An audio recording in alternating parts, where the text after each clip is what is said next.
Mist drifts low across the sleeping hills of ancient Britain, curling around gnarled roots and moss-covered stones like a living breath. The first light of dawn seeps through the canopy, painting the forest in silver and gold. A soft wind stirs the leaves, carrying whispers that sound almost like voices. Echoes from a time when the world itself was sacred, and every tree, river and stone carried memory. This is the threshold where history fades into legend, where human footsteps blend with the rhythm of the earth. Step quietly now, for the story you are about to enter is one that has never truly ended. Far beyond the noise of modern life lies a realm of balance and reverence, the world of the Druids.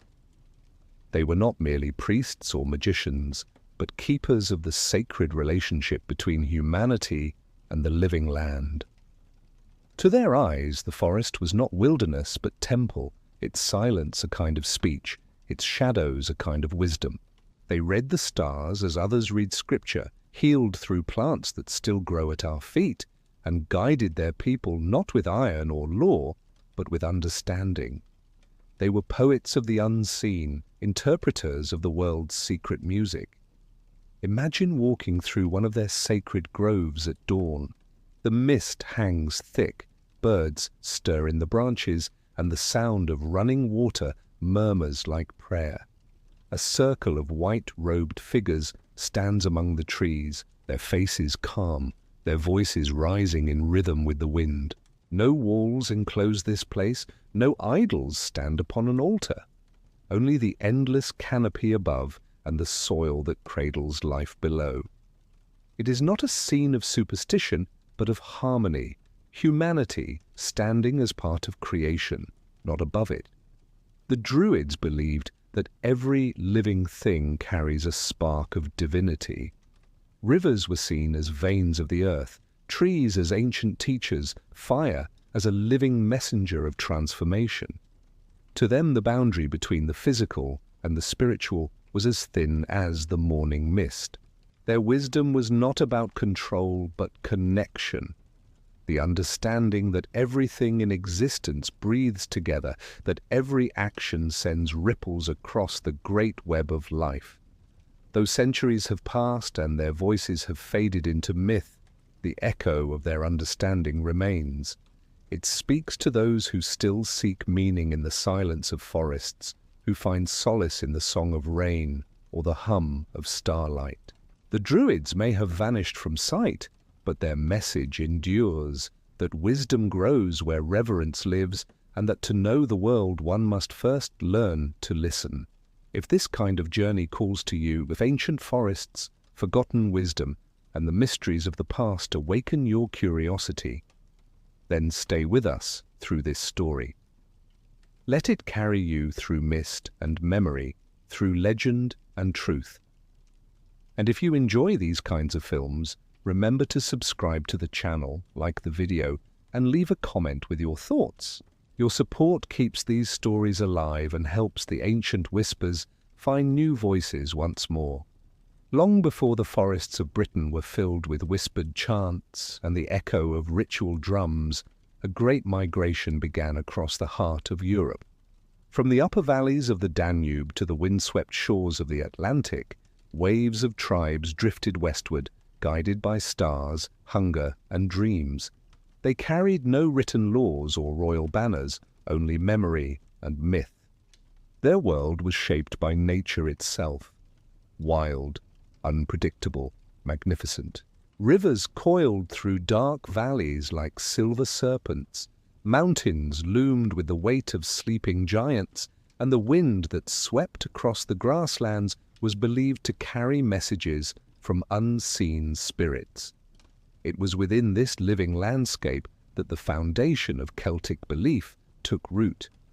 Across generations, these tribes began to see the world not as a collection of objects, but as a breathing presence.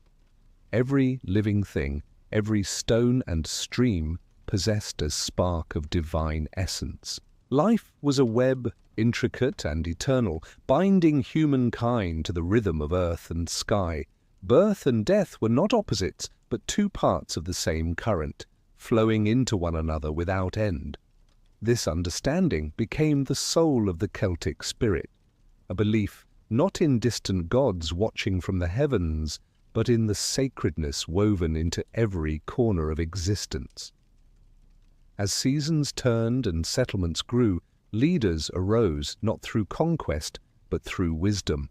Among the storytellers, healers, and keepers of law, a new class began to emerge, those who could sense the deeper order hidden within the chaos of life. These were the first Druids. They were not born into their role, they were shaped by years of learning, silence, and observation. Their power was not wielded through domination, but through harmony. They studied the cycles of the moon, the flight of birds, the whisper of water against stone, learning to read the subtle language of the world itself. Across the vast Celtic territories, from the forests of Gaul to the Isles of Albion, different tribes shared a thread of common reverence. They built no temples of marble or altars of gold. Their worship belonged to the natural realm. To stand beneath the open sky, surrounded by wind and rain, was to stand in the presence of the divine. Their rituals were celebrations of connection to the land, to the ancestors, to the forces that shaped destiny. The gods they honored were reflections of those forces, spirits of the river, guardians of the harvest, protectors of fire and forge. As their culture flourished, a deep respect for knowledge began to shape the spiritual heart of their society. Wisdom was not confined to sacred rituals, but extended to every aspect of life: medicine, law, storytelling, music, and astronomy. The world became a text to be read with intuition and reverence. The sky revealed its seasons through constellations, the soil spoke through its fertility, and the animals moved in patterns that mirrored the pulse of the cosmos. To understand these signs was to be in communion with the mysteries that governed all things. Across distant lands, myths began to align like stars, reflecting shared origins. Tales of heroes and gods carried echoes of older stories, inherited from an age before language itself.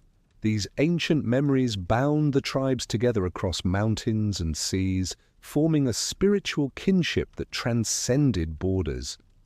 The Celts were never a single nation, they were a constellation of peoples united by a shared vision.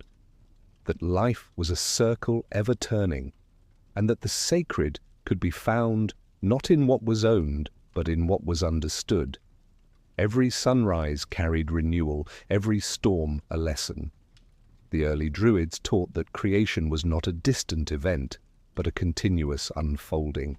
To live was to participate in that unfolding, to align oneself with the deeper current flowing beneath the surface of existence.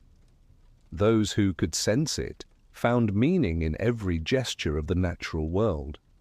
A single leaf falling from a branch was a message, a cloud's shape, a sign, a dream, a bridge between worlds. Through centuries of movement and mingling, the Celtic spirit became inseparable from the landscapes it touched.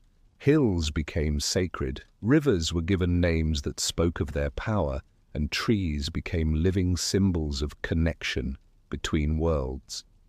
The Druids learned to listen to these landscapes as one might listen to an elder, with humility, with patience, and with awe. Beneath their growing wisdom lay one simple truth, that humanity was never separate from the earth, but a reflection of it. The dawn of this belief was not marked by temples or monuments, but by awakening. It was the quiet realization that every living thing, from the smallest seed to the brightest star, shared the same breath. This was the world into which the Druids were born, a world where mystery was not to be feared, but to be understood through devotion and respect.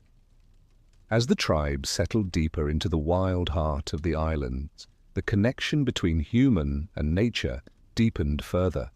Forests became sanctuaries, rivers became teachers, and the open sky became a book of prophecy. From these beginnings, the Celtic world took shape, and with it, the timeless voice of the Druids began to rise, a voice that would echo through centuries of silence, carried by wind and memory alike. Morning mist curls through the branches of ancient oaks, turning the forest into a cathedral of silver light. The air carries the scent of damp earth and crushed leaves, the quiet breathing of a world alive with meaning. In this sacred space, human words soften into whispers. For the Druids believed that speech should never rise above the language of nature. The forest was not a backdrop for ritual, it was the ritual itself. Each sound, each shadow, each spark of sunlight filtering through green canopies formed part of an unseen symphony. To the Druids, the grove was both teacher and temple. They gathered beneath the oldest trees whose roots reached into the heart of the underworld and whose branches stretched toward the constellations. Oak was revered not for its strength alone, but for its endurance, its patience, and its silent wisdom. When wind moved through its leaves, it was believed that the voices of the ancestors spoke through that sound. Every rustle carried meaning, and every whisper could reveal a secret of the unseen realm. Ceremonies were performed beneath these living vaults. Offerings of grain, fruit, or milk laid upon the moss-covered stones, prayers spoken in rhythm with the wind. Fire was kindled not as a symbol of conquest, but as an invitation to the spirits that governed the land. As flames danced, shadows took shape on the bark, and the air shimmered with something both familiar and foreign. The participants did not seek miracles, but understanding. To the Druid, every act of worship was an act of alignment, bringing human life back into harmony with the eternal pulse of nature. Mistletoe held a place of deep reverence in these rites. Growing high among the branches of the oak, it was gathered with golden sickles under the light of the winter moon. Its rarity and its life between sky and soil made it sacred, a bridge between worlds. It was used to bless, to heal, and to purify. When its white berries gleamed against the dark leaves, they were seen as drops of moonlight, gifts from the heavens meant to restore balance between body and spirit. Wells and springs, too, were honored as gateways to the other world. The sound of flowing water was believed to be the voice of the earth itself, speaking in tones too deep for ordinary hearing. Offerings of metal, coins, and carved charms were placed within them, not for wealth, but as acts of devotion. Each ripple that spread across the surface carried a wish, a prayer, a memory. The water did not simply sustain life, it connected the realms of mortal and divine. Every forest had its own soul, its own rhythm, and its own guardian. To wander beneath its canopy was to enter a living consciousness, ancient and aware. The Druids taught their followers to walk gently, to speak softly, and to feel the world beneath their feet as though it were a living heartbeat. Trees were not mere wood and leaf. They were sentient companions, witnesses to centuries of joy and sorrow. The cycle of their growth mirrored the cycle of human existence. Birth, decay, rebirth. Each stage a reminder that all things must return to the soil before rising again. Through this deep intimacy with nature, the Druids learned to see beyond appearances. They understood that the forest was a reflection of the human soul, vast, layered, filled with light and shadow. Each clearing represented knowledge gained, each dark thicket the mysteries still hidden. To lose oneself in the woods was to confront the unknown within, to find meaning through stillness and humility. During the great festivals, when the moon was full and the seasons turned, people gathered in these sacred groves to celebrate the bond between earth and sky. Fires blazed in circles, music echoed through the trees, and voices rose together in chants that seemed to merge with the wind. For those moments, all boundaries dissolved between human and spirit, between land and sky. The grove became a living heart, pulsing with the rhythm of creation itself. As centuries passed, the sanctity of the forest remained unbroken. Even as new faiths rose and old gods faded, the memory of these natural temples endured. To this day, when one stands alone among tall trees and feels a quiet stirring in the chest, it is that same ancient reverence awakening again. The Druids understood that the divine did not reside in distant heavens but in the stillness of the earth, in the breath of the forest, in the eternal whisper that calls from the roots of the world. Across the wind-swept plains of Britain and Ireland, great circles of stone rise from the grass like frozen waves. Their surfaces are scarred by centuries of weather, their edges softened by moss and lichen, yet their presence still commands silence. These monuments were already ancient when the first Druids walked the land, standing as reminders of a time when humanity sought to speak directly with the heavens.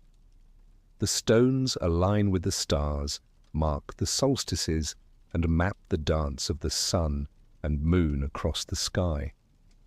To those who approached them in reverence, they were more than stones, they were instruments of cosmic communion.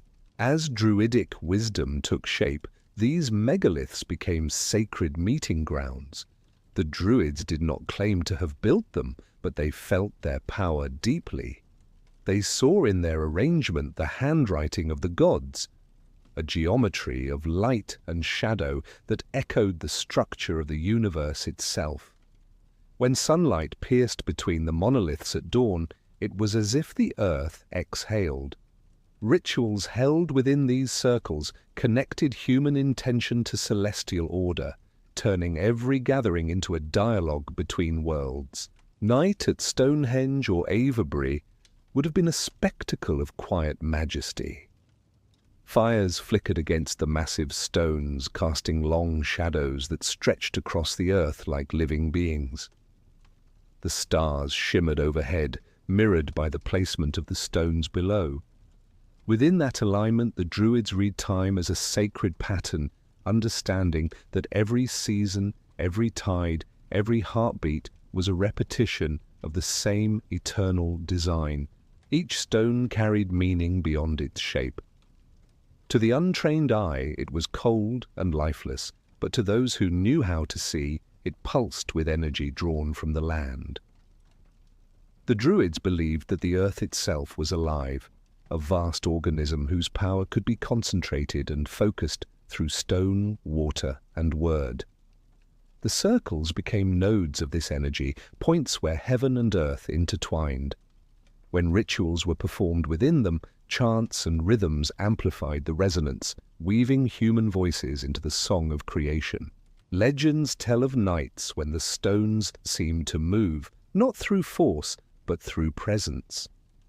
During solstice ceremonies, when the balance of light and darkness reached its turning point, the air inside these circles was said to hum with vibration, as though the boundary between worlds thinned.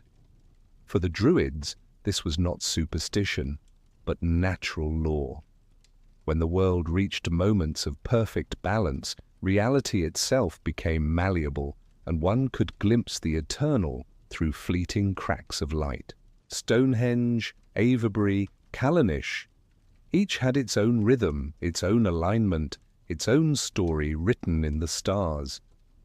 The Druids studied their patterns, walking among them in silence, measuring shadows and tracking celestial events.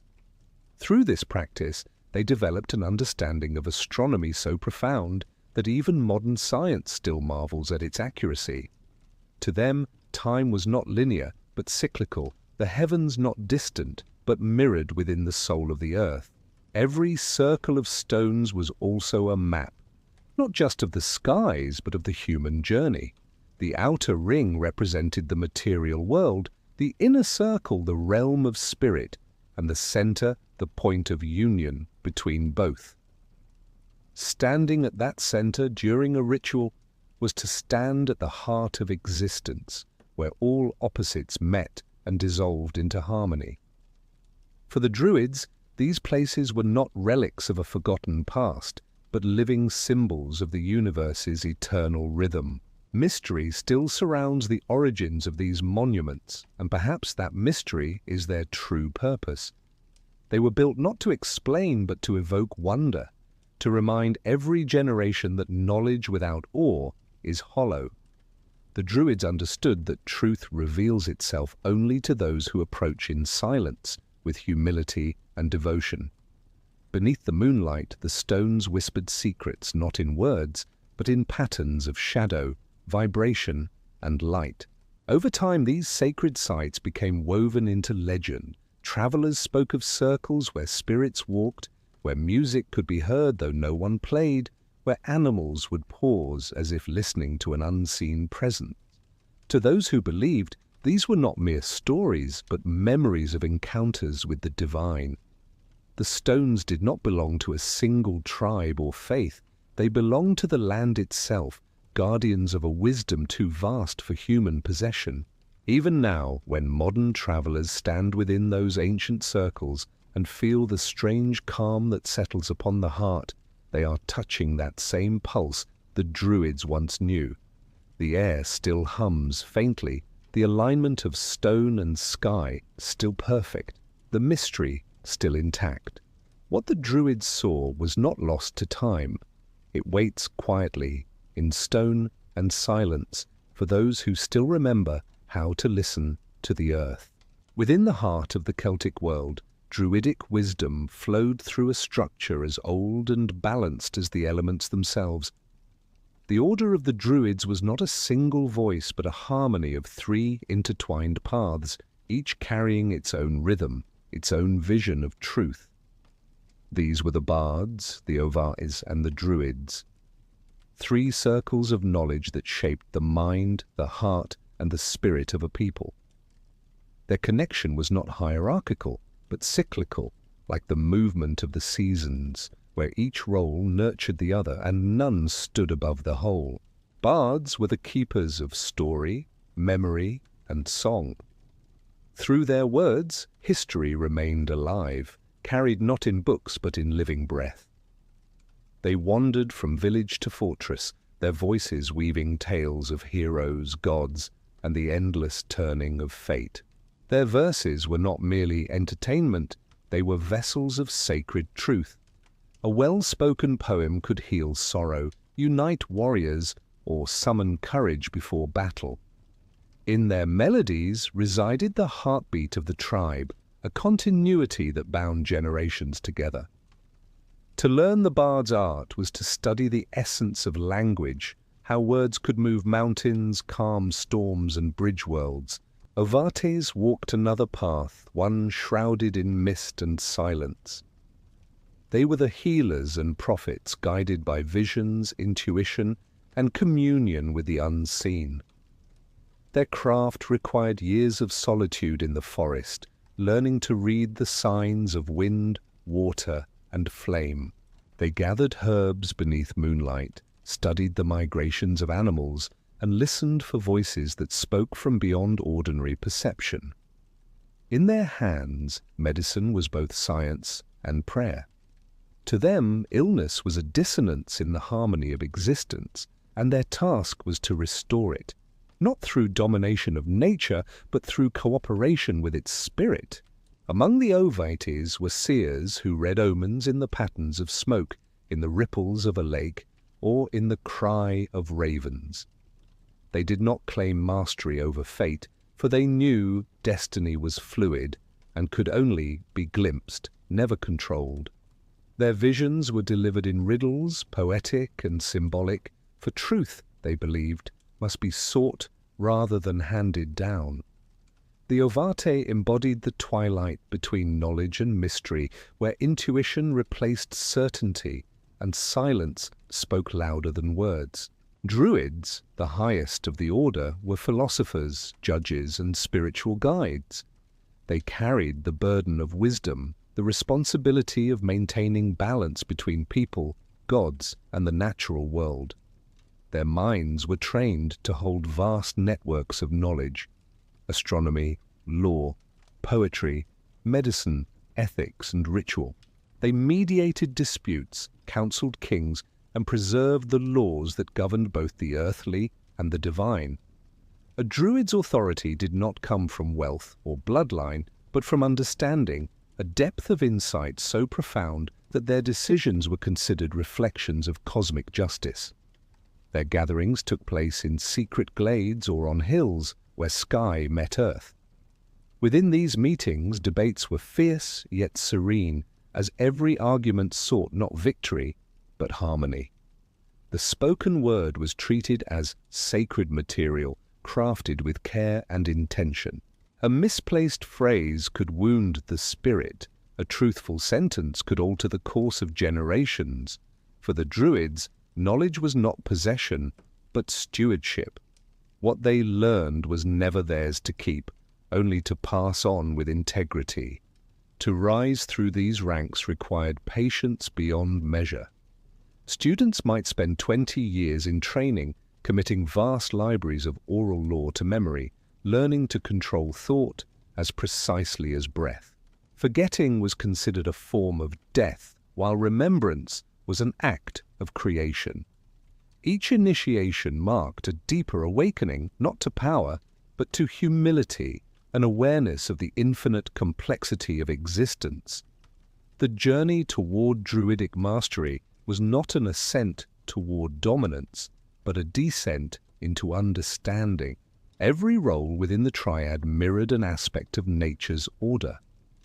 The bard represented sound and movement, the ovate symbolized growth and healing, and the druid embodied wisdom and stillness. Together they formed a living trinity: voice, vision, and truth. This triadic structure shaped the very rhythm of Celtic spirituality, reminding all who followed that harmony was achieved not through singularity, but through balance among the many forces that create the world. As centuries passed, the threefold path remained unbroken. Even as foreign influences swept through the islands, the echo of this triad could still be felt. In the poets who carried ancient tales, in the healers who walked with herbs and moonlight, and in the thinkers who sought unity within chaos. The Druidic order endured not through preservation alone, but through transformation, its wisdom flowing like a river that changes shape while keeping the same eternal source. Long before science dissected the natural world, the Druids saw it as a living dialogue between forces too vast to name. Fire, water, air, and earth were not substances but spirits, each with will, memory, and language. These elements were teachers, guardians, and mirrors of the human condition. To understand them was to read the world's secret script.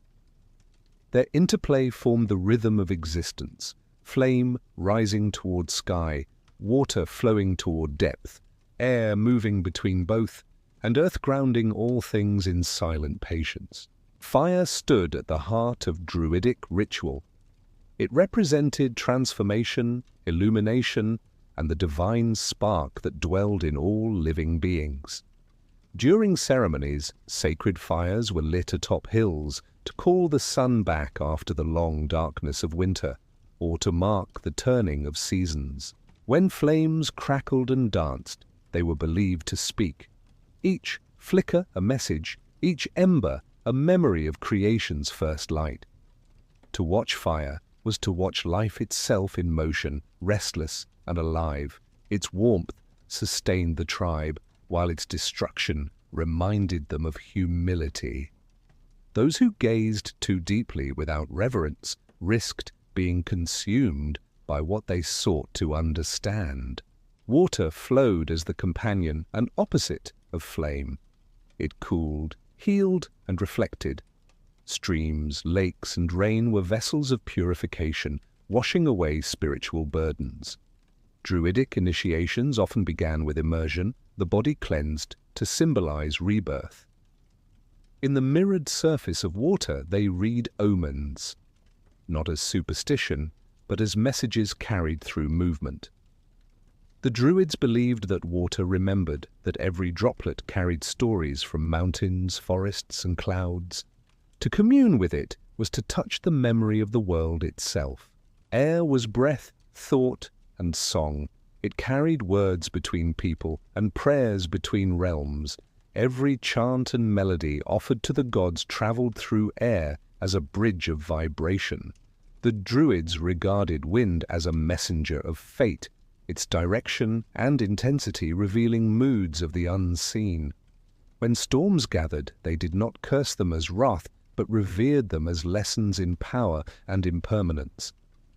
To listen to wind moving through trees was to hear the pulse of the cosmos, a rhythm that reminded all beings that existence itself is movement. Earth was mother and foundation, the element of stillness and endurance. From her body came nourishment, from her soil the herbs that healed, and from her stones the wisdom of ages. Every seed placed into her care was a covenant, every harvest a reminder of trust. The Druids treated the land not as property but as sacred kinship. When they placed their hands upon the ground, they were greeting an ancient intelligence that felt and responded. Through this bond, they learned patience, strength, and the art of balance. Rituals that combined these elements were carefully orchestrated expressions of harmony. Fires were kindled beside rivers, smoke was carried by wind, and offerings of grain were buried in soil. Each gesture symbolized the unity of creation, the constant interplay between destruction and renewal. To live according to these principles was to move in rhythm with the universe. Every storm, drought, or fertile season reflected the same eternal cycle mirrored within the human spirit. To the Druids, mastery of the elements meant alignment, not control. They sought not to bend nature to their will, but to listen to its guidance. Those who worked with flame learned restraint. Those who followed water learned adaptability. Air demanded freedom of thought. Earth demanded humility. Each element taught its own lesson, and only by understanding all could balance be achieved. Power without balance was seen as corruption, knowledge without respect as blindness. During great gatherings, fires were lit across hilltops, visible for miles, linking tribes through light and smoke. Between them, rivers shimmered like veins of silver, reflecting both flame and star. These scenes embodied the Celtic view of existence, everything connected, everything alive. When chants rose into the night and sparks joined the constellations, the world felt whole. In those moments, humanity and nature spoke with one voice. Even in quiet solitude, a druid might meditate beside a stream or beneath a mountain, feeling the breath of the elements around them. They would place a hand in water, watch a flame flicker, inhale the forest air, and press their palm into soil. Each sensation was a reminder that life is composed of endless cycles of change, burning, flowing, rising, resting. Through these interactions, the Druids found a truth that endures beyond centuries. Harmony with the world begins with reverence for its living forces. Across the Celtic lands, time was not measured by numbers or written calendars, but by rhythm. The turning of the year was a sacred dance of light and shadow, birth and decay, sleep and awakening. To live by this rhythm was to live in harmony with the pulse of creation. Every festival, every fire, every song carried the same truth, that life is a circle, not a line, and every ending is only a doorway back to beginning. Samhain marked the descent into darkness, the threshold between the living and the dead. Fires burned high as the veil between worlds grew thin, allowing spirits to wander once more among the living. It was a time of reflection, of honoring ancestors, and acknowledging the quiet truth that death is not an absence, but a continuation. The Druids led processions through mist and torchlight, offering food and memory to those unseen. Fear had no place in these rites. Death was not a shadow to flee, but a teacher reminding all of impermanence and return. Imbolc followed, as the whisper of renewal beneath winter's cloak. Snow still covered the hills, but deep within the soil, life stirred. Flames and candles were lit to honor the goddess Brigid, patroness of poetry, healing, and the hearth. Her presence symbolized hope, the light that survives beneath the weight of darkness. The Druids used this time to bless seeds, tools, and crafts, preparing for the year's labor. Every spark of fire represented the promise of growth, every drop of melting ice the song of return. Beltane arrived with passion and bloom, celebrating fertility and union. Great fires blazed upon hilltops, and cattle were driven between them for blessing. Couples leapt across the flames, their movements symbolizing renewal and courage. Flowers adorned homes, meadows filled with music, and the world itself seemed to breathe with vitality. This was the season of abundance, when the boundaries between mortal and divine dissolved into celebration. Through Beltane, the Druids honored the living energy of the land, the eternal courtship between sun and soil. Lughnasadh marked the height of summer and the gratitude of harvest. Named for the god Lugh, master of skill and craft, it was a festival of creation and offering. Grain was gathered, bread baked from the first yield, and songs filled the fields. The Druids taught that harvest was not possession but exchange. The land gives only when it is respected.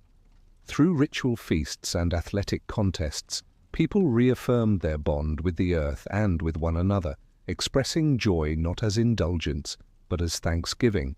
As the wheel turned again, the balance of light and dark arrived with the equinoxes. These were moments of stillness, of equilibrium between forces. At such times, the Druids held ceremonies in stone circles aligned with the sun's path, watching shadows trace perfect lines across the earth. Balance was their most sacred law, the understanding that day needs night and creation requires destruction.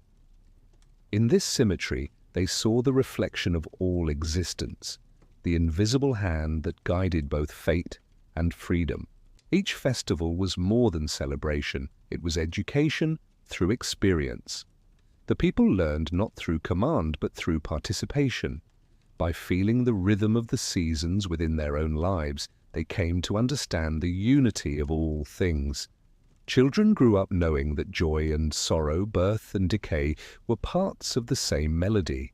Life was not a battle to be won, but a song to be sung in tune with the cosmos.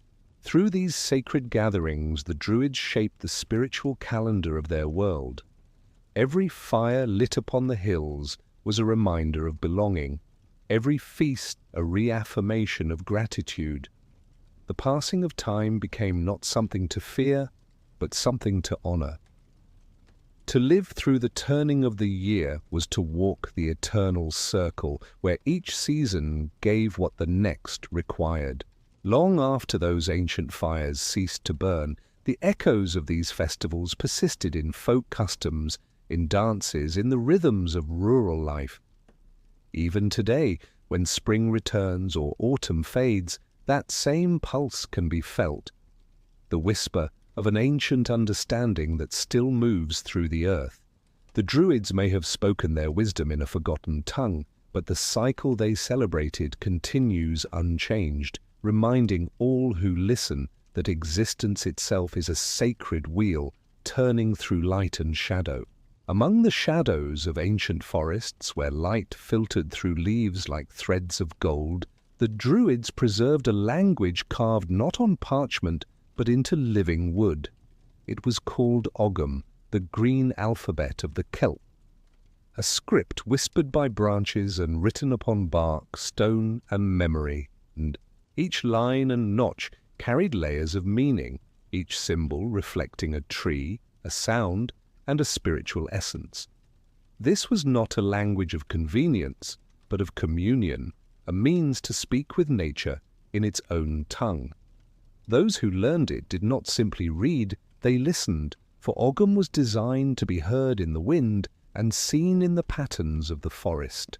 Roots of this alphabet reached deep into mystery. Scholars of old said that its creation was inspired by Ogma, the god of eloquence and knowledge, who first drew its marks upon the trunks of trees to bridge the worlds of spirit and matter. Every letter held power, representing not just a word, but an energy. Birch for beginnings, oak for endurance, ash for connection, and yew for death and renewal. To trace an Ogham symbol was to summon the force it represented, to awaken a dialogue between human thought and natural law. To the Druids, writing was not an act of preservation alone, it was a ritual of invocation. Carving Ogham into wood was a sacred gesture performed with precision and intent. The choice of tree mattered, for each species embodied a distinct vibration. When messages were carved upon birch or rowan, they became more than communication. They became spells of memory and protection. The alphabet was both linguistic and magical, a mirror of creation written in the language of the forest itself. Apprentices spent years learning the system, memorizing the 20 original characters and the wisdom bound within them. Lessons took place not in halls but among groves, where teachers pointed to trees as living textbooks.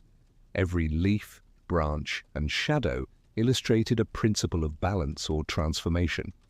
Through this study, students learned that knowledge is not something to be owned, but something to grow with, like the rings of a tree expanding through time.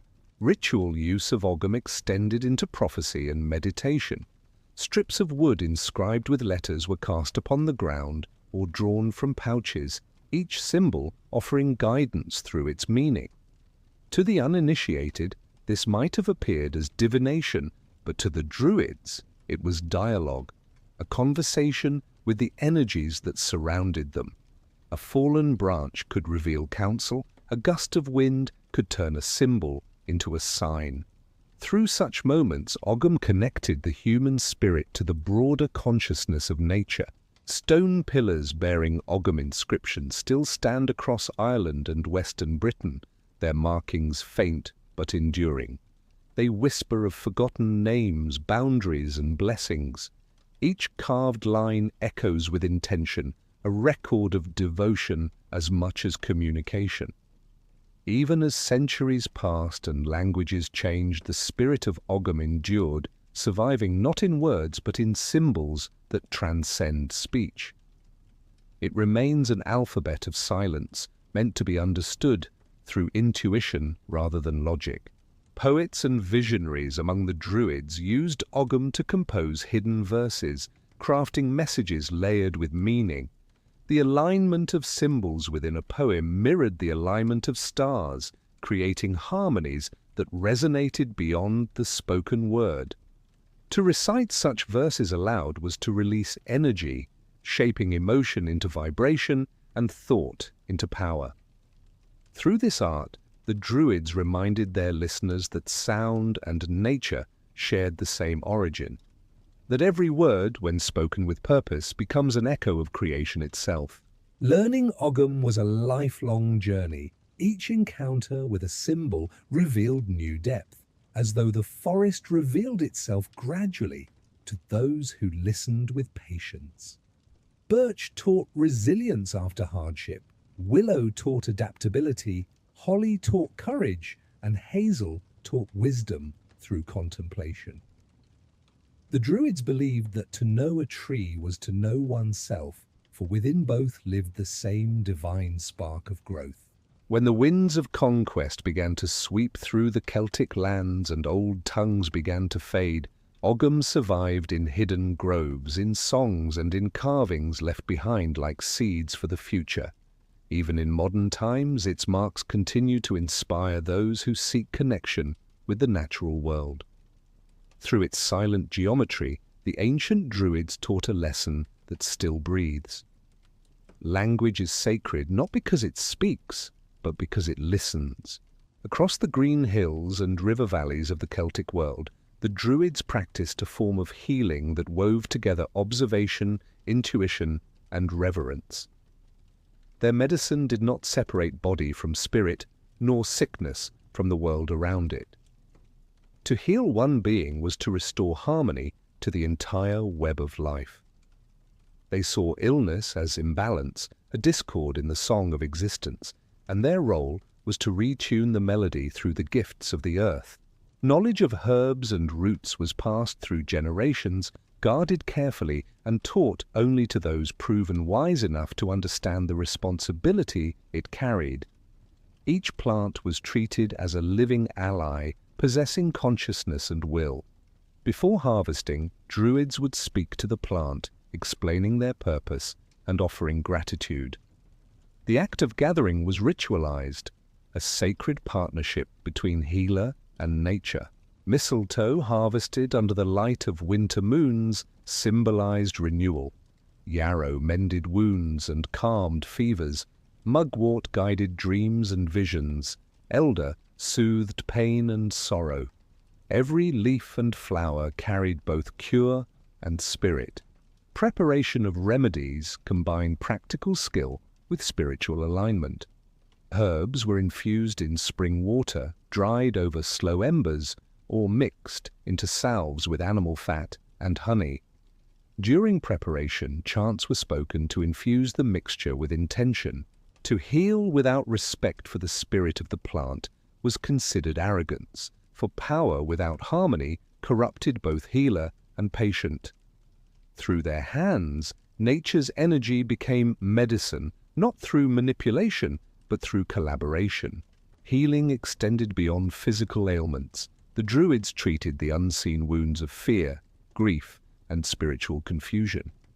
They used song and poetry as medicine, believing that rhythm and tone could restore balance to the soul. In sacred spaces surrounded by stone or tree, they recited verses designed to align the inner world with the outer one. A melody, sung with faith and understanding, could ease pain as surely as any herb. Their craft united sound, scent, and silence into a single act of renewal. Water played a vital role in their healing rites. Springs and wells were approached as sacred guardians of vitality. Pilgrims washed their faces in those waters, offering silver or flowers in gratitude. Many of these wells were dedicated to goddesses of healing, their waters said to flow from the heart of the earth itself. To drink or bathe within them was not only to cleanse the body, but to commune with the deeper intelligence of the land. Observation formed the foundation of Druidic medicine.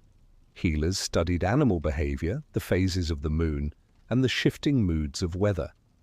They noticed how certain herbs grew only where sunlight met shadow, how others thrived after storms. These patterns revealed the natural logic of health, that everything existed in relation and no element stood apart. Through such awareness, the Druids became masters of both science and spirit, reading the world as both doctor and philosopher. Dreams held a special place within their healing practice. During illness, dreams were interpreted as messages from the inner self or from the spirit's guiding recovery. A healer might sleep near a patient to share their visions, seeking guidance on the unseen causes of distress. Healing, they taught, begins not with the body, but with understanding the stories the soul tells through pain. Healing rituals were often conducted at dawn, when night and day balanced perfectly, for balance was the heart of their craft. Smoke from burning herbs drifted upward as invocations were spoken softly into the mist. Every sound, scent, and movement formed part of the cure. When the ceremony ended, silence would follow, allowing nature to complete what words and gestures had begun. Their art of medicine endured through oral transmission long after their power declined. Fragments of Druidic herb lore survived in folk traditions. Charms whispered over wounds, brews for courage, and prayers for childbirth. Though the names changed and the rituals grew hidden, the essence remained, that the earth heals through cooperation, not command. Healing was not merely the act of mending, but of remembering the unity that binds all things. Far above the mist and the branches, where silence reigns eternal, the Druids turned their gaze toward the heavens. To them, the night sky was not a mystery to fear, but a living scripture written in light. The stars traced patterns that mirrored the rhythm of the earth below, their movements forming a cosmic map by which the wise could navigate both space and spirit. Each constellation was a story, each phase of the moon a lesson, each eclipse a message in the language of eternity.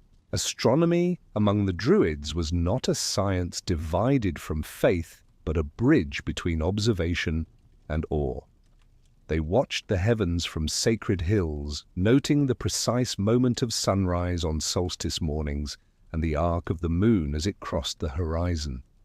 Through generations of watching, they came to understand that the cycles above matched those of the seasons, tides, and even the human heart. Their measurements were made not with instruments, but with alignment of stone, of fire, of consciousness itself. Stone circles and megalithic monuments served as observatories long before telescopes existed. The placement of each monolith was deliberate, capturing sunlight on certain days and shadow on others. Through these alignments, the Druids tracked the dance of sun and moon, predicting solstices, equinoxes, and eclipses. To them, celestial precision was sacred geometry, proof that existence followed a divine order, that chaos was only the surface of an underlying harmony. By watching the stars, the Druids learned patience. The slow movement of constellations reminded them that wisdom unfolds in its own time. They compared the journey of a soul to the path of a planet, wandering, luminous, bound by invisible gravity, yet free to travel across infinite skies. Each night spent in observation was a form of meditation, a dialogue with eternity through stillness and wonder. The moon held particular power. Its phases governed tides, fertility, and the rhythm of ritual. When its light waxed full, ceremonies were conducted in open fields, its silver glow illuminating the white robes of those gathered. The waning moon marked times of reflection and release. Women's cycles, the growth of crops, and even the timing of healing rites were guided by its pull. The Druids regarded the moon as both mirror and teacher, constant in change, luminous in darkness. Sunlight, too, was divine expression. The sun's rising symbolized birth and renewal, its setting the sacred act of return. At dawn festivals, the Druids greeted the first rays with open arms, absorbing energy as prayer. They understood that fire on earth mirrored fire in the sky, that the same essence burning in the sun lived within every living thing. To honor the sun was to honor life itself, the ceaseless flame that sustained all creation. Comets and rare celestial events were read as omens, not with fear, but curiosity. To the Druids, such moments signaled shifts in the balance of worlds, times when unseen forces brushed against the fabric of the mortal realm. Their interpretations were not predictions of disaster, but invitations to awareness. Each spark across the heavens reminded them that nothing is static, that even stars are subject to cycles of birth, death, and rebirth. Knowledge of the heavens shaped their philosophy of time. They believed that history moved in spirals, not straight lines, returning endlessly to familiar points, but from higher levels of understanding. To study the stars was to study destiny itself, not as a fixed path, but as a rhythm one could learn to move with. Those who aligned their lives with the patterns above achieved harmony. Those who resisted fell into discord. When clouds obscured the sky, the Druids turned inward, for they believed that the same constellations existed within the human spirit. Each soul, they said, carries its own firmament, a reflection of the universe that guides its journey through life. To look into the night was to look into oneself, to see one's place within the grand tapestry of being. As the centuries turned and empires rose, the stars remained unmoved. Though the ancient observers faded into legend, their understanding still lingers wherever people raise their eyes to the sky in wonder. The Druids taught that the heavens are not distant realms, but mirrors of what lives within. Every star is a memory of light, and every human heart a reflection of that same immortal fire. Within the woven structure of Celtic society, Druids stood not only as spiritual guides, but as the guardians of justice and truth. Their wisdom was sought in matters of law, diplomacy, and ethics, for they were believed to embody the impartial voice of nature itself. They did not rule through force or decree, but through balance, ensuring that every decision reflected harmony between people and the world around them. Their understanding of law reached beyond punishment. It was an art of restoration, a means to repair the broken threads of human relationship without tearing the fabric of community. Justice among the Celts was personal and poetic. Every wrong carried a weight, not of guilt alone, but of imbalance that demanded redress. When disputes arose between families, tribes, or leaders, the Druids were summoned to listen. Their judgments were delivered not in courts, but in open gatherings, surrounded by the living world, where the rustle of wind through grass was as much a witness as the people themselves. To them, law was not an abstract construct, but a living rhythm reflecting the natural order. Just as rivers find their course and stars hold their alignment, so too should human life seek its rightful flow. Druidic law was spoken, never written, its principles carried in memory like sacred flame. To commit such knowledge to parchment would have been, in their eyes, a betrayal of its living essence. Words on a page could be twisted, but words spoken from wisdom carried the energy of truth. Apprentices spent decades memorizing complex codes of conduct, genealogies, and precedents, their minds becoming vessels of collective morality. Through rhythmic recitation and repetition, these laws remained alive, their sound reinforcing their authority as they passed from one generation to the next. Leadership within tribes was often tempered by Druidic counsel. Kings might command armies, but their rule was only legitimate if blessed and advised by those who held spiritual authority. When leaders faltered in pride or cruelty, the Druids reminded them that power unaligned with balance would bring ruin. They were mediators between human ambition and the sacred laws of the cosmos, reminding all rulers that no crown outweighed the moral order that governed the stars. Conflicts between clans could be dissolved through Druidic arbitration, where both sides laid down weapons and opened their hearts to resolution. The Druids listened without haste, asking questions that revealed not only the facts, but the emotions buried beneath them. Their goal was not victory, but restoration, to return harmony where discord had taken root. Their judgments were binding, for to defy a Druid's decision was to defy the balance that kept the world from falling into chaos. Philosophically, they saw justice as a reflection of cosmic equilibrium. Every action sent ripples through creation, touching not only those involved but the spirit of the world itself. To lie, to steal, or to harm was to create dissonance in that universal music. The purpose of law was not to destroy the offender, but to retune their spirit to the harmony of all things. In this way, Druidic judgment combined intellect with compassion, reason with reverence. Their training demanded more than knowledge. It required a mind disciplined by contemplation and a heart attuned to empathy. Before giving counsel, Druids spent time in meditation, listening to wind, water, and silence.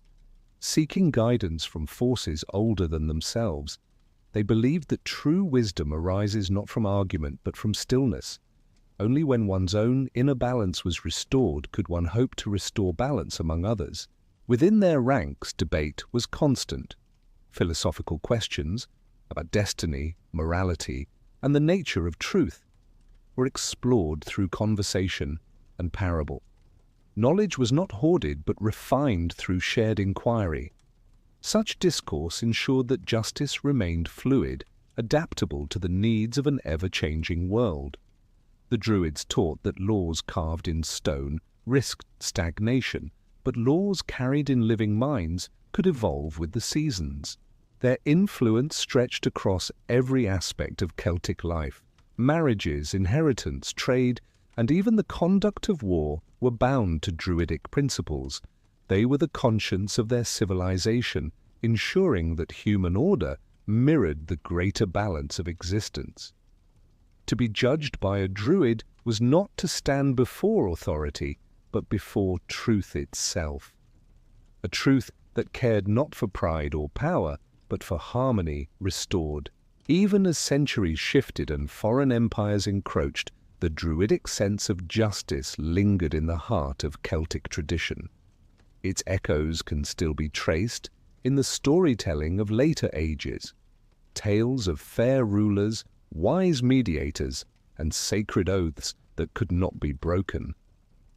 Through these stories, the legacy of Druidic law endures, justice as balance, wisdom as mercy, and truth as the eternal foundation of peace. Before ink touched parchment or letters filled books, knowledge lived in voices, in breath, in the rhythm of recitation. The Druids were the architects of this living memory, building invisible libraries within their minds.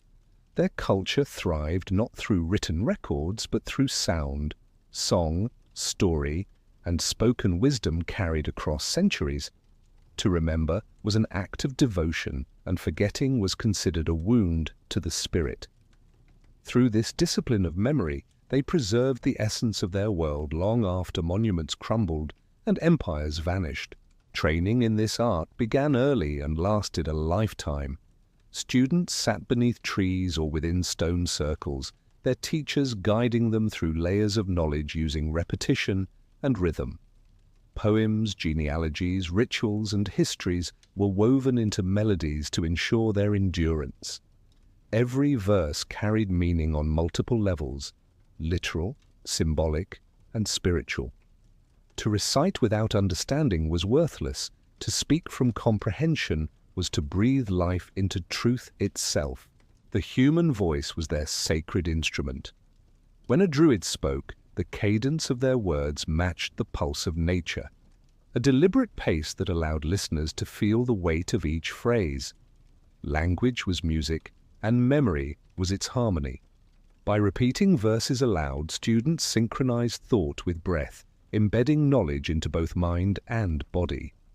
This connection between speech and spirit gave their words a power that transcended ordinary conversation. Stories served as vessels for wisdom. Myths of gods and heroes, battles and betrayals were not mere entertainment but coded teachings about ethics, cycles, and cosmic balance. Every listener became a participant, interpreting the symbols according to their own journey. A single tale could reveal countless meanings depending on who heard it and when. Through this storytelling, the Druids ensured that truth remained dynamic, always alive, always evolving. Ceremonies of recitation were held during gatherings where voices rose together in harmony, echoing across valleys. Listeners sat in silence, not as an audience, but as witnesses to continuity. In those moments, time itself seemed to dissolve, and generations merged into one great chain of remembrance. The act of listening became sacred, for through it the spirit of the ancestors returned to speak once more. Memory was not limited to words. Gesture, symbol, and silence played equal roles. The way a hand moved, the rhythm of a drum, the intervals of pause, all were forms of communication. To master memory was to master awareness, for nothing in the world existed in isolation. Every sight, sound, and scent carried lessons for those attentive enough to remember them. When questioned about their refusal to write, Druids explained that written words imprisoned meaning. A text could be misread, twisted, or stripped of soul. Spoken wisdom, by contrast, required the listener's full presence, engaging heart and mind alike. It was living truth, not static record. Their philosophy treated memory as a sacred trust between teacher and student, a bond of transmission deeper than any inked page could hold. Their oral tradition shaped the culture of the Celts for centuries. Laws, medicine, astronomy, and poetry all depended upon this mastery of recall. Through it, the past was not distant, but alive, moving through each generation like a current of light. Even when external forces tried to silence their voices, echoes of their teachings persisted in folklore, in lullabies, and in the rhythms of rural speech. Modern understanding of their methods only scratches the surface of what was once achieved. Their minds were trained to retain entire libraries without error, their memories sharpened by devotion and ritual discipline. They believed that memory was not housed in the brain alone, but in the soul, that every word truly understood left an imprint on one's spirit. Forgetting was not simply losing data, it was losing part of oneself. Through the art of memory, the Druids built an empire of thought that could not be conquered. Empires fall, languages die, but spoken truth continues wherever hearts listen. Their legacy survives not in the monuments of stone, but in the living breath of storytelling, in the ancient cadence that still stirs whenever a voice speaks wisdom into silence. Across the misted landscapes of ancient Britain and Gaul, prophecy was both art and communion. The Druids who devoted themselves to foresight were known not for theatrical display, but for stillness, a quiet attentiveness to patterns that others ignored. To them, the future was not a fixed destination, but a river whose course could be glimpsed through the ripples of the present. By listening deeply to the world, they read messages written in elements, movements, and dreams. Their visions were sought in moments of crisis or transition when tribes faced war, famine, or uncertainty. Leaders approached them not for comfort, but for clarity, trusting that their insight arose from attunement to forces greater than human will. These seers entered altered states through fasting, song, or meditation, stripping away distraction until they could sense the rhythm beneath appearances. Prophecy was less about prediction than perception, seeing not what would be, but what already moved invisibly toward manifestation. Fire was their most faithful companion in this work. Flames spoke in gestures, in color and motion, revealing truths to those who understood their language. A druid might sit for hours watching embers shift, reading meaning in the way smoke curled toward the sky or sparks leapt against the wind. Fire was transformation incarnate. It consumed, purified, and illuminated. Through it, the seers saw both destruction and renewal, understanding that endings and beginnings are the same act viewed from different sides. Wind carried messages from realms beyond sight. Its sudden gusts or gentle sighs were interpreted as voices of the unseen. During rituals, druids stood upon high hills, arms raised, feeling the direction and weight of air currents. To them, every movement of the breeze mirrored shifts in fate. When wind circled within a grove or grew still before storm, it spoke of turning moments in the web of existence. Listening to air required surrender, for wind could not be commanded, only received. Water, too, held its visions. Pools and rivers reflected not only faces but destinies. Seers gazed into still waters under moonlight, allowing images to rise from subconscious depths. Ripples, reflections, and distortions revealed paths unseen by ordinary sight. Each element served as a mirror of time, each motion carrying fragments of prophecy. Nature itself was the oracle, and the druids were its translators. Birds played a role in their interpretations. The flight of crows, the cry of hawks, or the sudden silence of a forest could signal messages from the divine. Observation became meditation, patience, revelation. To watch a bird soar across the dawn sky was to glimpse the movement of the soul through the vastness of creation. Their wings traced the language of freedom, reminding all who watched that destiny is both guided and boundless. Dreams were another gateway. Seers taught that sleep thins the veil between worlds, allowing wisdom to pass through unguarded. Before sleeping, they spoke invocations to the spirits of insight, asking for visions to guide their people. Upon waking, each detail was examined. The direction of the wind in the dream, the color of water, the sound of footsteps. Dreams, like stars, required interpretation, not belief.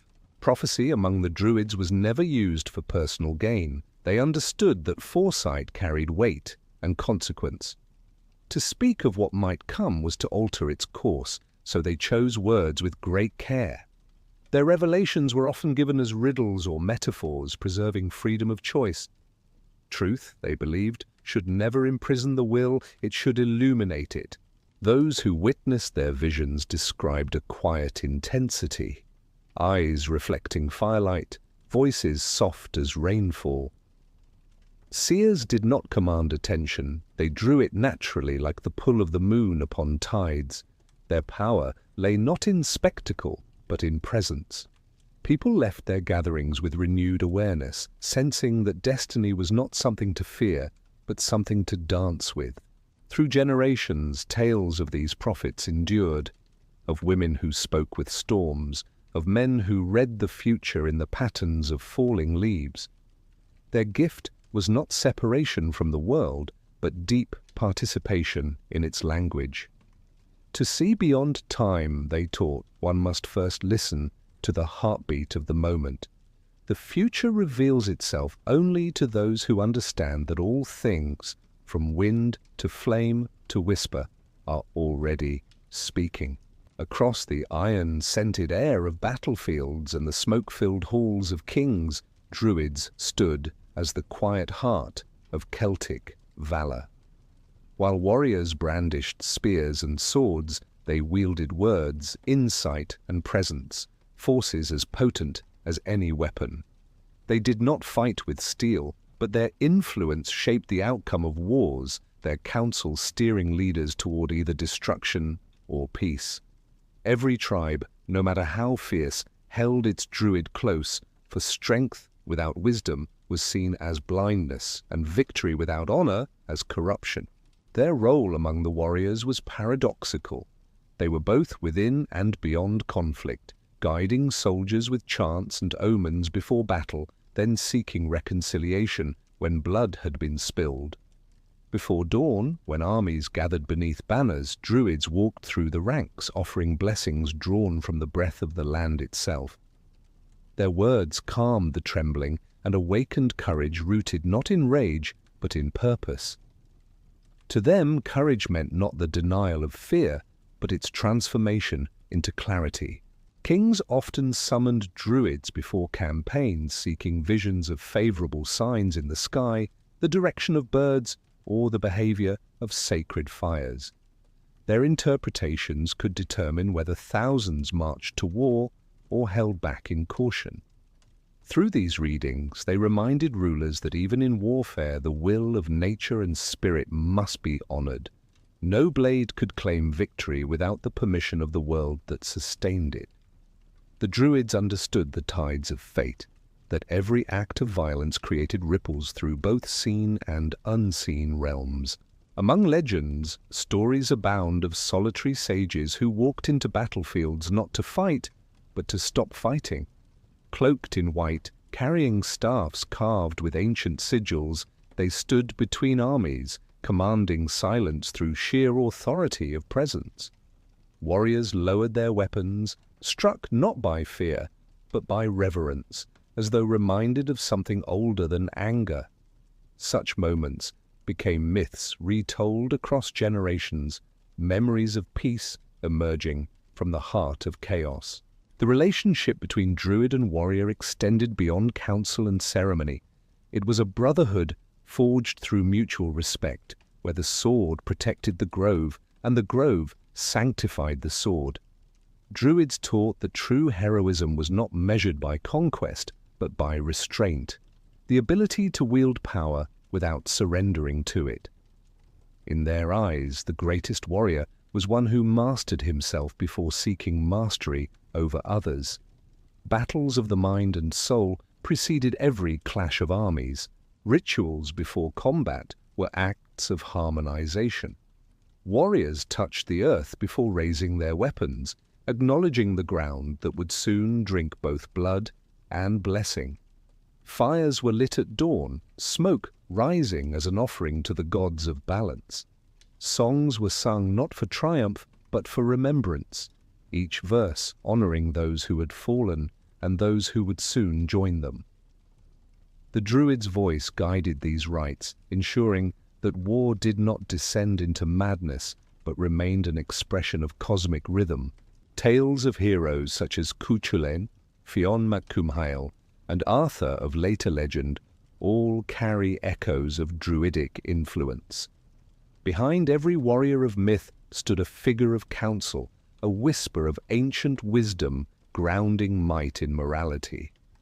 These stories reveal that even in the age of steel and blood, thought and intuition reigned supreme. To fight without reflection was to be lost. To act with awareness was to align with destiny itself.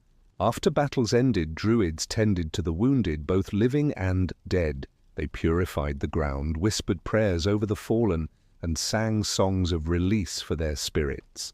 Through their actions, the cycle of life and death was acknowledged, not denied. Every loss became part of the larger story of renewal, every victory a reminder of responsibility. Their role as sages was to weave meaning from sorrow, to remind humanity that no act, however violent, stood apart from the sacred order of creation. Their presence among warriors symbolized the eternal dialogue between wisdom and strength. Without the sage, the warrior's fire could consume. Without the warrior, the sage's knowledge could stagnate. Together they represented the two hands of balance, one wielding force, the other guiding purpose. Across centuries, their partnership echoed through song and legend, teaching future generations that valor without conscience is hollow, and that peace, like courage, begins within. When the legions of Rome advanced across the misty lands of Gaul and Britain, the clash was not merely one of armies, but of worlds. The disciplined order of empire met the living freedom of the Celtic spirit, and at the center of that spirit stood the Druids. To Rome, they were threats, priests of a power that defied conquest, guardians of a faith unbound by walls or kings. Their wisdom commanded loyalty deeper than fear, and such loyalty could not be easily subdued. Reports from Roman chroniclers speak of Druids gathering on island shores, their chants rising against the thunder of approaching fleets. Cloaked in white, holding branches of oak, they stood as symbols of defiance, unarmed yet unyielding.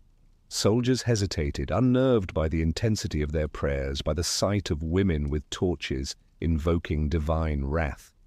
For a moment superstition overtook discipline, and Rome trembled before a power it could not comprehend. But conquest moved like a tide, relentless, and the groves burned as empires claimed dominion. The Isle of Anglesey, known as Mona, became the final refuge of Druidic tradition in Britain.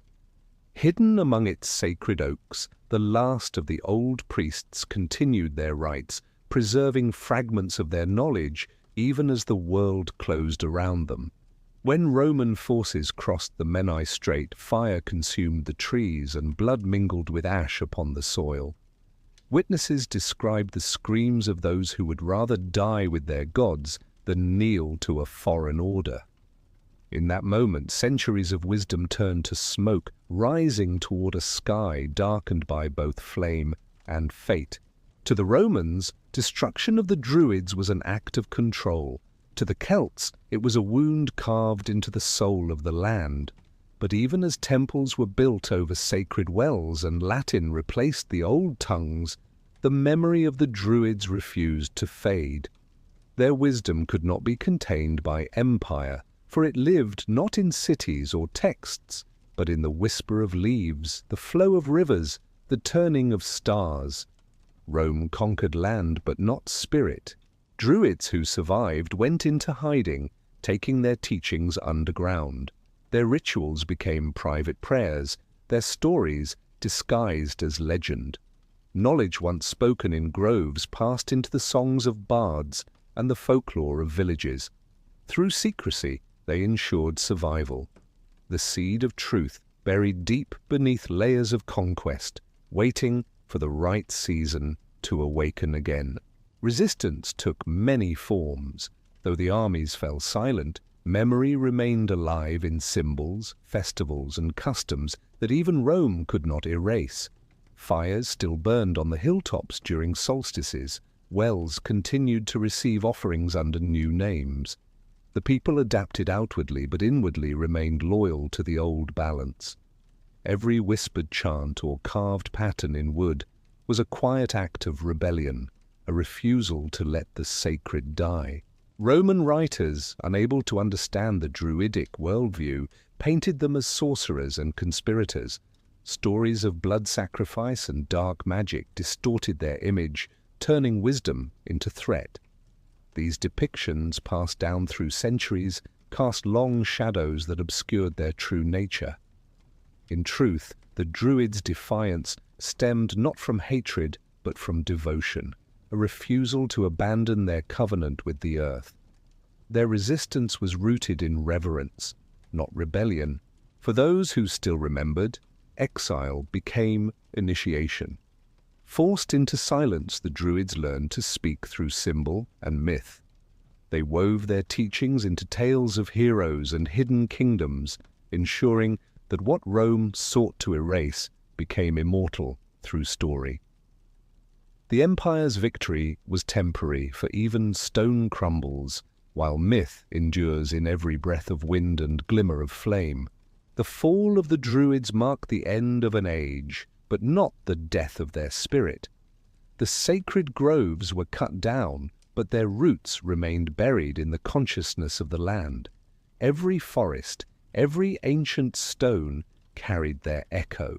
Through the centuries that followed, that echo would awaken again, faint but persistent, calling those who still sought harmony between humanity and the unseen world. When the fires of Rome dimmed and new faiths rose upon the ashes of old belief, the Druids seemed to vanish into legend. But their disappearance was not erasure, it was transformation. Their presence slipped into the mist of folklore, their teachings folded into the rhythm of common life. What could not survive in form survived in essence, hidden among symbols, stories, and customs that bridged generations. The old wisdom did not die, it learned to whisper. Across the Celtic lands, fragments of the ancient ways persisted in the language of the people. Old festivals endured beneath new names, Samhain becoming All Hallows, Imbolc blending with Candlemas, Beltane reimagined as May Day. Beneath the surface of Christian ritual, the heartbeat of Druidic rhythm continued. Holy wells still received offerings, sacred fires still marked turning seasons. The divine simply changed garments, its spirit untouched. Bards became the silent heirs of Druidic knowledge. Through song and story, they kept alive the philosophy that creation is a living conversation. Their verses spoke of cycles, of hidden realms, of truths veiled within nature's voice. To the untrained ear, these were tales of wonder. To those who knew, they were lessons disguised as myth. Through rhyme and melody, the old code endured, carried in the breath of those who sang by hearth and hill. In remote regions, recluses known as wise men and wise women continued to practice ancient healing arts. They gathered herbs as their ancestors once did, spoke blessings over wells, and interpreted dreams by moonlight. Villagers sought them for counsel and cure, unaware that they were witnessing the faint continuation of a sacred lineage. Each act of kindness, each whispered charm was a spark of the same fire that once burned in Druidic groves. Secrecy became protection. The world had changed, and open reverence for nature's mysteries was no longer safe. Wisdom was hidden in allegory, encoded within legends of saints, fairies, and spirits of the land. In these stories, the Druidic sense of balance survived, the respect for reciprocity between humankind and the unseen. Tales of invisible folk tending streams or punishing greed were moral echoes of the ancient law that every gift demands gratitude. Throughout the Middle Ages, traveling poets, monks, and chroniclers encountered remnants of Druidic lore woven into local faith. A prayer to a saint might once have been a hymn to a river goddess. A holy relic might once have been a stone of the old circles. The two traditions blended like twilight, neither erased, neither dominant, but merging softly in the human need for mystery. The Druids' wisdom, though nameless, continued to breathe through the culture that replaced them. In Ireland and Wales, stories of hidden teachers and prophetic dreamers carried whispers of an unbroken chain. Legends spoke of those who could speak with animals, heal with touch, or vanish into mists when danger approached. They were said to know the language of the stars, the secrets of the wells, and the songs that called the rain. Such figures were not ghosts of the past, but guardians of its quiet persistence, the living shadow of a faith too fluid to capture. Even as centuries advanced and reason replaced myth in the eyes of scholars, traces of Druidic philosophy reappeared in poetry, in the reverence for nature that never truly left the human heart. The idea that wisdom flows through the landscape, that every mountain and river holds memory, survived not as doctrine, but as instinct. To walk alone in the woods and feel presence in the silence is to hear the faint murmur of that same ancient awareness. Across mist-covered valleys and forgotten ruins, the spirit of the Druids remained watchful. Every gust of wind through oak leaves, every flicker of firelight in winter, seemed to carry echoes of their voice. They had retreated from visibility, but not from existence. Hidden in legend, sheltered by story, and guarded by the land itself, the keepers of the old magic endured. Their survival was not measured in temples or books, but in the quiet continuation of wonder. The eternal truth that what is rooted in the soul of the world can never truly vanish. Across the shifting mists of myth and memory, a single figure emerges, half man, half mystery, carrying within him the final echo of Druidic wisdom. His name is Merlin, a being suspended between history and dream, between the tangible world of kings and the unseen realm of spirits. To many, he is the enchanter of Arthurian legend, the prophet of Avalon, the advisor to destiny itself. But behind the myths and medieval embellishments lingers something older, something born from the groves and stars.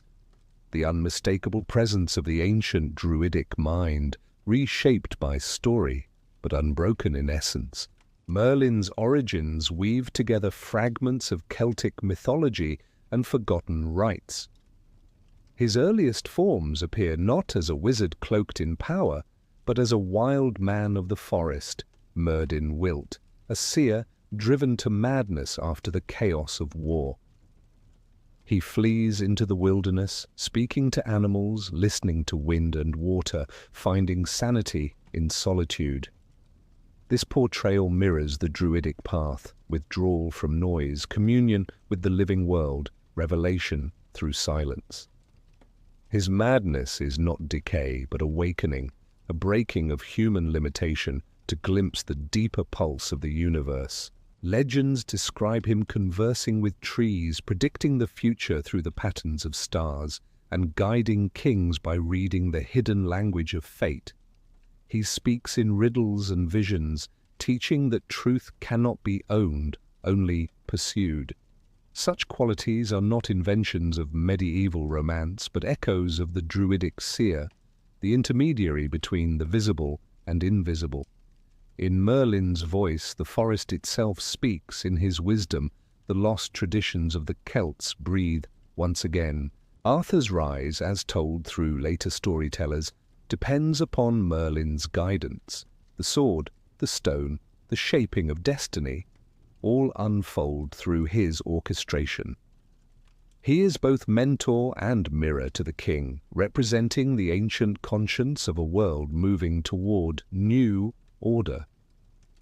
Him, Druidic wisdom finds continuity within chivalric myth, ensuring that nature's sacred law survives even in an age of knights and crowns. Beneath courtly pageantry lies the pulse of the grove, disguised but persistent. His prophecies often carry warnings about human pride and the cost of disconnection from nature. He foresees the fall of kingdoms built on greed, the corruption of power divorced from harmony. In his lament for the future, the sorrow of the Druids can be heard, a grief for what has been forgotten, for the silence that replaced sacred dialogue. His voice bridges epochs, reminding those who listen that progress without reverence leads only to emptiness. The bond between Merlin and the natural world defines his power. Rivers bend to his words, animals respond to his call, and storms quiet at his command. Such mastery is not domination, but unity, the same harmony the Druids sought through ritual and contemplation. He does not force the world to obey. He moves within its rhythm, speaking the same language the ancient priests once whispered to the wind. His magic is not spectacle, but understanding. Throughout centuries, storytellers reshaped his image, from prophet to wizard, from sage to trickster. But the essence remains constant. He is the eternal intermediary, standing between reason and mystery, reminding humankind of its spiritual ancestry. His staff replaces the oak, his cave becomes the sacred grove, his words the echo of ancient chants. Through him, the lineage of the Druids continues, veiled in allegory but alive in imagination. Even his disappearance into Avalon resonates with Druidic symbolism. Avalon, the Isle of Apples, mirrors the otherworldly realm of the Celts, a place beyond death, rich with healing and renewal. To fade into its mists is to return to the source, to become part of the cyclical flow of existence. Merlin does not die, he withdraws as the Druids once did, waiting for the world to remember. His legend endures because it speaks to an archetype buried deep within collective memory. The wise one who listens to the earth, who holds truth above authority, who reminds humankind of its forgotten kinship with the living cosmos. Through Merlin, the Druidic flame continues to burn, disguised as myth, but glowing with the same ancient light that once illuminated the groves of Britain. When centuries of silence passed and the forests no longer echoed with ritual chant, the spirit of Druidry seemed like a distant dream. But the 19th century awakened a longing that had never entirely died, a yearning to reconnect with the sacred landscape and the forgotten wisdom of the ancestors. In an age of industry, when machines replaced mystery and cities drowned the song of the earth, poets and seekers began to look backward toward a time when life was aligned with the rhythm of the seasons. Out of that longing, the modern revival of Druidry was born. Romanticism opened the gates.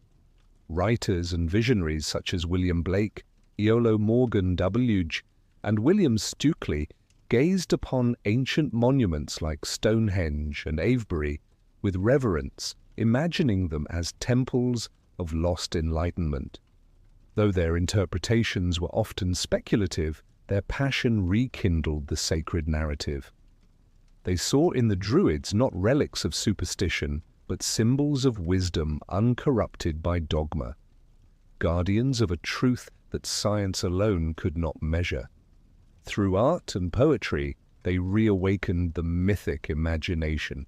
Ceremonial societies began to form across Britain and beyond. They gathered at solstices, equinoxes, and lunar festivals, drawing inspiration from historical fragments and visionary insight. Cloaked in white robes, they stood within stone circles as their ancestors might have done, reciting prayers to the elements, honoring the sun, and invoking peace upon the land. For them, Druidry was less a reconstruction than a reimagining, a living philosophy reborn through intuition. The revival coincided with a growing appreciation of nature's sanctity. As industrial expansion scarred the earth, Druidic ideals offered healing through reconnection. Forests, rivers, and mountains were no longer mere resources, but sacred spaces deserving reverence. Ecology, though modern in name, shared roots with the Druidic sense of balance and interdependence. The movement became not an escape into fantasy, but a call to awareness, a reminder that harmony with the world begins within the human heart. Leaders of these renewed orders sought to merge ancient ideals with modern understanding. They saw Druidry not as a religion bound by rigid dogma, but as a path of experience, one that honored diversity and creativity. Rituals were designed to awaken awareness, not to enforce belief. Poetry replaced scripture, the forest replaced temple walls. Through meditation, art, and fellowship, practitioners sought to rediscover the sacred within everyday life. By the 20th century, Druidic revival had expanded beyond Britain, inspiring communities worldwide.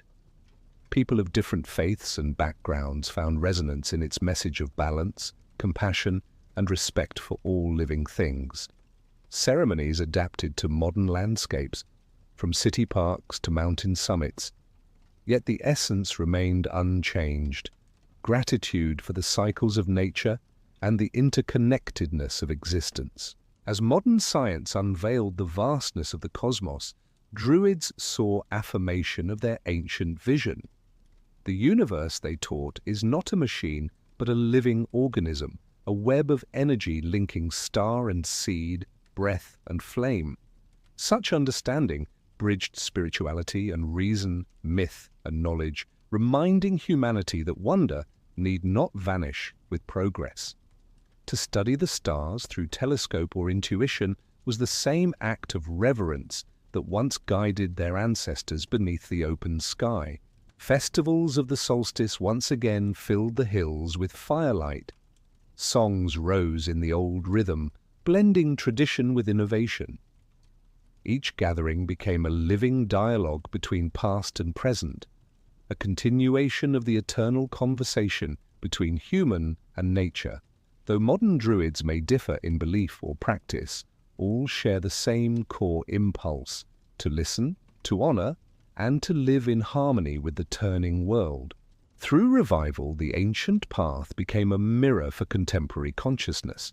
It reflected both nostalgia and necessity, a longing to heal the separation between humanity and the earth. Druidry's return was not a reconstruction of the past, but a reawakening of the timeless principle that life itself is sacred. Beneath the modern rituals and poetic rites lies the same truth that once guided the ancient keepers of the oak, that to live wisely is to live in rhythm with creation. Across time's unbroken arc, the spirit of the Druid stands like an ancient oak, rooted deeply, reaching endlessly. Their message, carried through centuries of silence and rediscovery, remains as relevant as it was beneath the first forest canopy. In an age where the world spins faster and noise drowns reflection, their wisdom offers stillness. It calls for listening, to wind, to water, to one's own inner pulse, and reminds that understanding arises not from conquest, but from communion. The oak tree, sacred to their order, embodies their philosophy. Its roots penetrate dark soil, drawing nourishment from what lies unseen. Its branches stretch toward the light, balancing growth with grounding. Each season brings transformation, leaves budding, falling and returning, yet the trunk remains steadfast, unmoved by the passage of years. To live as the oak lives is to find strength in patience and faith in renewal. It teaches that resilience is not resistance, but adaptation, that endurance is born from surrender to the rhythm of life. Modern seekers who walk beneath trees or gaze upon ancient stones may not call themselves Druids, but they engage in the same act of reverence.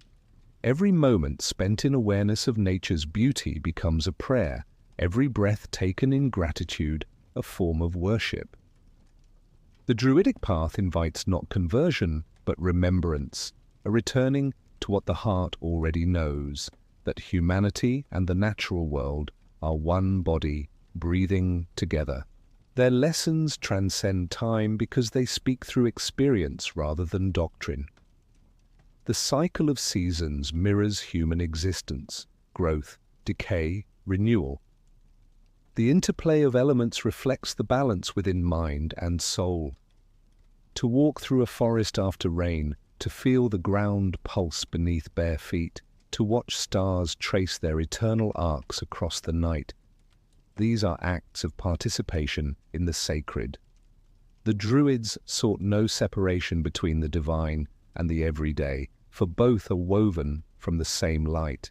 Silence, once central to their practice, remains a powerful teacher. In a world obsessed with noise and certainty, stillness becomes rebellion. To be quiet is to perceive, to listen is to understand. The Druids knew that truth arrives softly, through intuition rather than command. By embracing silence, one begins to hear the language beneath words, the subtle harmony that links wind with thought, river with emotion, fire with inspiration. Their reverence for cycles reminds us that destruction and creation are not enemies, but partners. Just as forests burn to make way for new life, so too must old ways yield to transformation. Modern humanity's disconnection from the earth is not irreversible. It can be healed through awareness and humility. To plant a tree, to honor a river, to protect what sustains life. These are modern rituals of Druidic spirit, acts that restore balance to the wounded world. Through contemplation, the Druids discovered that wisdom is not possession but participation. Knowledge must move like breath, flowing between generations. When shared, it grows. When hoarded, it dies.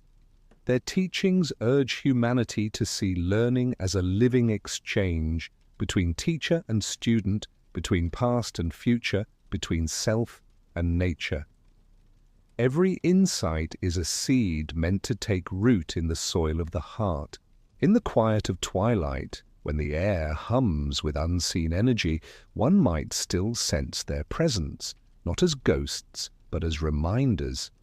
Their wisdom survives wherever compassion meets awareness, wherever reverence replaces consumption. They do not ask for temples or titles, only for remembrance that the sacred still lives in the soil beneath our feet, in the breath that sustains us, in the simple act of wonder. Through the eternal oak, the message continues. Strength in stillness, growth through balance, renewal through unity. The Druids have long faded into the folds of history, but their essence endures in every act of harmony, every moment of gratitude, every recognition of the world as living and conscious. Their spirit, like the oak, remains unmoved by time, its branches forever stretching toward the endless sky. Night gathers softly over the land, wrapping the hills and trees in a veil of silver mist. The fires of ritual have long gone out, but their warmth lingers in the heart, glowing like hidden embers beneath the soil. Moonlight glides across the ancient stones, tracing shadows that seem to breathe, as though the earth itself remembers every word, every song, every vow once spoken beneath its stars. The air feels alive with memory, heavy with the quiet rhythm of something eternal, the pulse of the living world. Mist curls around the standing stones, carrying the scent of moss and thyme. A distant owl calls from the forest edge, its cry weaving into the night's silence like the echo of an ancient prayer. Beneath the towering oaks, leaves whisper secrets to one another, and in that murmur lives the faint echo of a voice, not human, but familiar. It speaks of balance, of gratitude, of the circle that never closes. It is the voice of the Druids returning, not in body but in spirit, reminding all who listen that wisdom does not vanish, it only changes form. Every footstep through the dew-soaked grass feels like a crossing between worlds. The stars above shimmer with patient light, as they have for countless generations, watching silently as civilizations rise and fall. Their glow reflects in pools and rivers, just as it did when the first Druid lifted their eyes to the sky in wonder. Time bends in this moment. The ancient and the present merge into one long breath. The chant that once rose beneath these trees now hums faintly in the air, invisible but undeniable. Voices of the past are carried by the wind, mingling with the rustle of branches. They speak not of conquest or power, but of belonging, of the sacred trust between humankind and the living world. Each sound, each flicker of movement feels like a reminder that nothing sacred is ever truly lost. The wisdom that once shaped the Celtic soul has not vanished into history. It has woven itself into the silence of every forest, the rhythm of every tide, the turning of every season. When eyes close and the mind grows still, the forest begins to sing again. The chant is soft, almost indistinguishable from breath, repeating a single truth, that all things are connected. Trees, stars, rivers, hearts, each part of one vast, breathing harmony. The Druids understood this song, and through their reverence, they taught humanity to listen. Even now, beneath the hum of modern life, that melody can still be found. It calls not from the past, but from within, asking only that we pause, listen, and remember. As dawn begins to bloom on the horizon, the forest glows with faint gold. Light spills through the branches, washing over the ancient stones like a benediction. Dew sparkles on the grass, each drop a tiny mirror reflecting the birth of a new day. The chant fades not into silence, but into stillness, absorbed by the land that first gave it voice. The air feels lighter, as though the world itself has exhaled. The circle is complete, and the story rests once more beneath the whispering oaks. For those who have journeyed through this story, the lesson remains simple and profound. Wisdom is not hidden in books or temples, but in the quiet spaces of the world, in the turning of leaves, in the flow of water, in the breath between words. The Druids taught that to live well is to live in harmony, to see the divine in every moment, to walk gently upon the earth. That message, carried through centuries, now belongs to all who choose to listen. Perhaps tonight, as you drift towards sleep, the wind will move through your window, carrying the faint scent of rain and oak. Perhaps you'll hear a soft rustle that feels almost like a whisper, ancient, kind, and timeless. If you listen closely, you might recognize it, the voice of the world speaking back, the same voice the Druids once heard beneath the stars. It does not ask for worship or fear. It asks only for remembrance. And so the forest remains vast and alive, holding the memory of those who once spoke its language. The story of the Druids continues, not in the fading echoes of the past, but in every act of reverence, every moment of stillness, every choice to honor the living world. Their chant lingers in the air, carried endlessly across the hills, waiting for each new soul to hear and understand.